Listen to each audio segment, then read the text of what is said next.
Get off the symbolic crack pipe. Quit hibernating. Quit sleepwalking. What is wonderful about the younger generation with the movement for Black Lives Matter, what's wonderful about the younger generation in terms of concerns about the planet itself, escalating nuclear catastrophe, and being committed to education in its deepest sense, is that there's a marvelous spiritual and moral awakening among the young folk. We haven't seen that since the 1960s. And that was Dr. Cornel West speaking about race and political and social movements like Black Lives Matters. As part of Boston's New Democracy Coalition's ongoing series on race, Dr. West will be speaking at the Grove Hall Public Library in Dorchester on Thursday, September 28th at 6 p.m. Dr. West will be signing books and discussing the state of our democracy and race. The event is being co-sponsored by the Urban League of Eastern Massachusetts, Frugal Bookstore, the Rainbow Push Coalition, and the Charles Hamilton Houston Institute at Harvard Law School. Now, here to talk about the event is Reverend Joseph Rocha, who is with the New Democracy Coalition, and he's coordinating the event on the 28th. Good morning, Joseph. Reverend Rocha, glad to have you here today. Glad to be here, Byron. Okay, we just saw Cornel West there. He's always interesting to listen to. Talk to me, why Cornel West? Why are you bringing him here for this discussion? Well, the good professor and Dr. Cornel West certainly is familiar with the Boston geography. He was a professor at Harvard University. He also has a long-standing commitment to civic and community engagement. He's a prolific writer. He has challenged our thought on many issues that plague communities of people of color. He was just recently invited to Charlottesville during those protests, and he spoke at the First Baptist Church there, and his sermon was about solidarity and courage and the need to confront white supremacy and racism. So he is an excellent candidate, a notable speaker to speak about these issues that affect Boston as well as throughout the country and the diaspora of Africa. Amen. Mm-hmm. Now, talk to me about the need for I guess, racial dialogue here in Boston. How much do you think there is a need for that?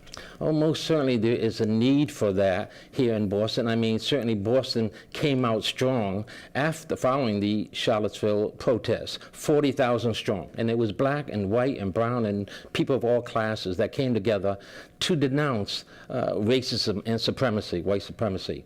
So there is a need to have that conversation even right now. Most assuredly, our schools, our public schools are segregated, and our neighborhoods are segregated.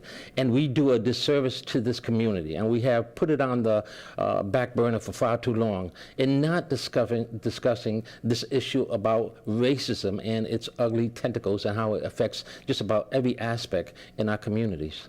Who benefits from the dialogue, and how do you think?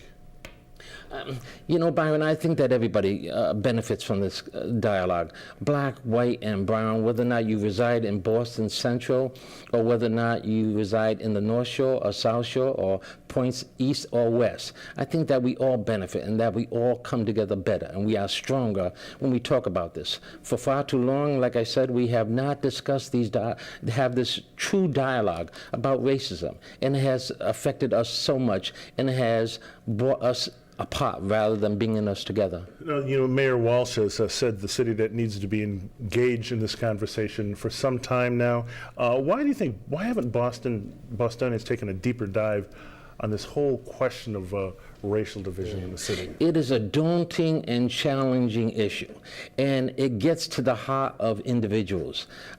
What happens is that we talk about our biases and our prejudices and things that have led us apart from each other. There is such a divisiveness in this country, and for far too long we have been remiss, and we have not come together to discuss these things, and it needs now to be placed on the platform, so to speak, so that we discuss that we really try to address that, because we do a disservice to our community at large if we do not have that conversation. And when you look at the, I guess, the sweeping demographic changes that are taking place across the country, you know, right before our eyes, I guess, doesn't that make the need to just have a discussion on race and what it all means, even more important. Yes, that is so true, Byron. I mean, when I look at this country now, there is so much divisiveness. There's this atmosphere of division and not coming together.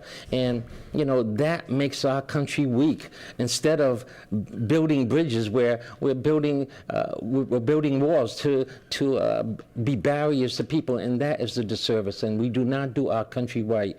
A country that has accepted immigrants for far too long, and brought to them our shores, you know, that they could have a life of prosperity and things like that. So we need to return to that. What are your thoughts about what we witnessed in Charlottesville, that taking place here in 2017?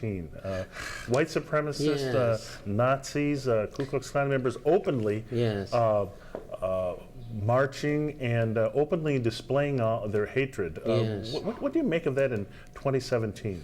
You know, it amazes me that Ku Klux Klan members can still walk around our country displaying their outfits and carrying torches reminiscent of days of past when black people were lynched and people were killed, suppressing their rights to do what they need to do and stuff like that and be free and things like that. So it amazes me that that happens. Okay, all right, and we'll just have to wrap things up here, Reverend Rocha. Just remind everyone about the information about the event.